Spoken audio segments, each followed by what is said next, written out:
नमस्कार। आज हम गेम ऑफ थ्रोन सीजन 1 के एपिसोड 8 द पॉइंटी एंड पर विस्तार से बात कर रहे हैं। नमस्कार। हाँ, ये एपिसोड कहानी में एक बड़ा मोड़ लाता है। बिल्कुल। ये एपिसोड ठीक नेड स्टार्क की गिरफ्तारी के बाद शुरू होता है और किंग्स लैंडिंग में तो जैसे उथल-पुथल मच जाती है। हाँ, वो माहौल, मतलब नेड की गिरफ्तारी सिर्फ एक राजनीतिक घटना नहीं थी, वो तो एक तरह का भूचाल ले आई। सही कहा।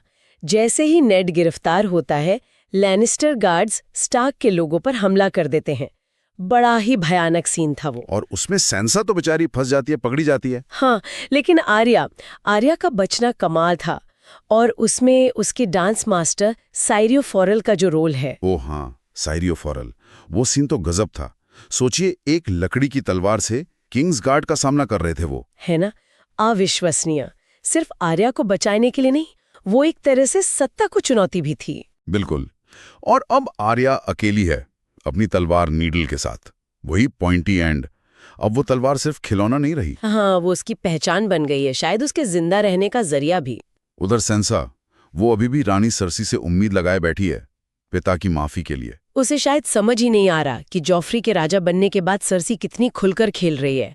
मतलब हालात कितने बदल गए हैं। और नेड बेचारा, वो तो तहखाने में बंद है। लिटिल फिंगर ने उसे बुरी तरह धोखा दिया।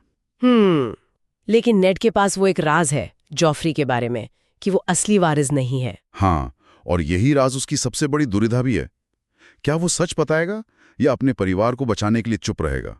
ये सवाल उसे अंदर ही अंदर खा रहा होगा। अच्छा, और जब ये खबर विंटरफेल पहुंचती है, रॉब स्टार्क का क्या रिएक्शन था? विंटरफेल में तो जैसे आग ही लग गई।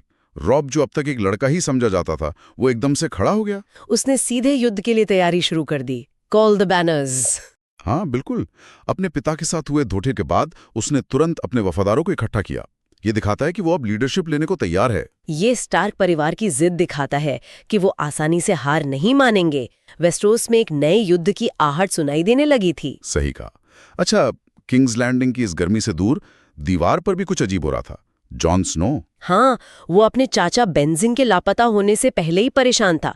और फिर वो घटना हुई, नाइट्स वॉच के 2 मरे हुए साथियों की लाशें। और उनमें से एक वो जिंदा होता है, एक वाइट। रोंगटे खड़े हो गए था वो सीन देखकर। बिल्कुल। और ये जॉनी था जिसने लॉर्ड कमांडर मॉमॉन्ट को बचाया अपनी नई तलवार लॉन्ग क्लॉ से। हाँ, उसे जलाकर। ये घटना बहुत अहम है। ये कोई मामूली भूत प्रेत की कहानी नहीं, ये दीवार के पार से आने वाले असली खतरे का पहला पुख्ता सबूत था। ये सिंहासन के खील से कहीं बड़ा खतरा है, जिंदगी और मौत की लड़ाई का संकेत। बिल्कुल। और फिर हजारों मील दूर ऐसा उसमें डेनेरिस क्या कर रही थी? डेनेरिस का प्रभाव भी बढ़ रहा था, लेकिन एक अलग तरह से। जब खाल ड्रोगों के लोग एक गांव पर हमला करते हैं। हाँ, और डेनेरिस उन औरतों के लिए आवाज उठाती है जिन्हें गुलाम बनाया जा रहा था। और सबसे चौंकाने वाली बात यह है कि खाल ड्रोगो अपनी परंपराओं के खिलाफ जाकर डेनेरिस की बात मान लेता है। इससे डोथरा की खेमे में थोड़ी दरार तो पड़ती है।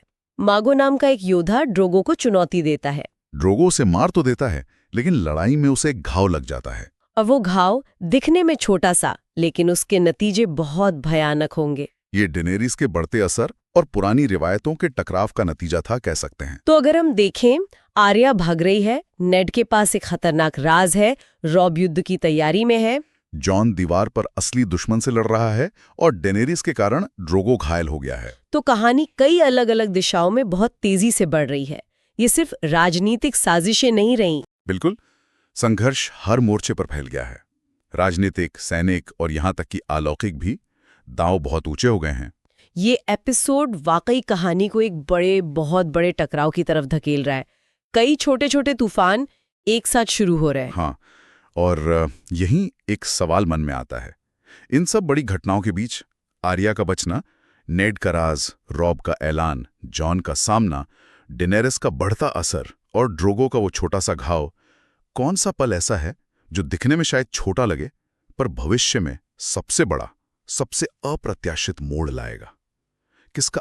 अगर आपको यह एपिसोड पसंद आया हो तो प्लीज़ हमारे चैनल टेल्स फ्रॉम ट्रेल को सब्सक्राइब करें, शेयर करें और अपना फीडबैक ज़रूर दें।